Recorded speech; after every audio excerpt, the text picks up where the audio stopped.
కార్తీక పౌర్ణమి రోజు part 2 video. అమ్మవారి గుడి ముందు ముగ్గేయడం అంటే నాట్ ఎట్ ఆల్ ఈజీ. ఆ అదృష్టం ఎంతో కొంతమందికి దక్కుతుంది.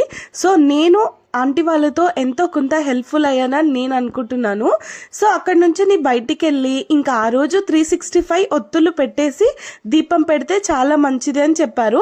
ఇంకా దీపం ఆవు నెయ్యి తీసుకొని వెళ్ళి గుడిలో వెళ్ళేసి పెట్టాను. ఉసిరి చెట్టు ఉండే, ఉసిరి చెట్టు దగ్గర అందరూ దీపాలు పెట్టారనమాట. ఇంకా మనం కూడా అలానే కంటిన్యూగా వెళ్ళేసి మంచిగా ఫ్లవర్స్తో డెకరేషన్ చేసి ఇంకా దీపం పెట్టేసి వెలిగించేసాము.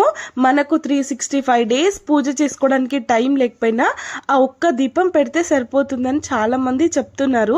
అది రియాలిటీ ఏంటో మనకు తెలియదు. నాకు ఎందుకో రోజు రోజుకి ఈ టెంపుల్ చాలా ఫేవరెట్ అయిపోతుంది. ఏ ఫెస్టివల్ వచ్చినా కూడా డెఫినెట్గా టెంపుల్కి వెళ్ళడం, కాళికామాత అమ్మవారి టెంపుల్కి నాకు రెగ్యులర్గా అలవాటు అయిపోయింది అది.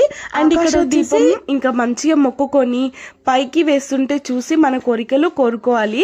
చాలా మంచి అనిపించింది. చాలా మంది కూడా వచ్చారు ఆ రోజు ఎక్కడెక్కడి నుంచనో. అండ్ ఇక్కడ వచ్చేసి ఇంకా ఇది అయిపోయాక నెక్స్ట్ టెంపుల్ లోపలికి వెళ్ళిపోయాము. టెంపుల్ లోపల కూడా మంచి ఇలా డెకరేషన్ చేసాము. అది మనం వేసిన డ్రాయింగే. సో ఇంకా మంచిగా టెంపుల్లో ఇలా దీపాలు పెట్టారు. సో మనకు కూడా కొన్ని దీపాలు ఇచ్చి వెలిగించమని చెప్తే మనం కూడా హ్యాపీగా వెలిగించేసాము. చాలా హ్యాపీగా అనిపించింది. నేను ఫస్ట్ టైం ఇలా విజిట్ చేయడం అనమాట. నాకంతా తెలీదు. హైదరాబాద్లో ఇలా మా పేరెంట్స్ని వదిలేసి ఫస్ట్ టైం సెలబ్రేషన్ చేసుకున్నాను. చాలా హ్యాపీగా అనిపించింది. అండ్ మీరందరూ ఎలా సెలబ్రేషన్ చేసుకున్నారు? And thank you from watching friends. More videos కోసం ప్లీజ్ సబ్స్క్రైబ్. ఇంతకుముందు మన పాత వీడియోలు ఎవరైనా చూడకపోతే డెఫినెట్గా వెళ్ళి వాచ్ చేసేసేయండి. Thank you.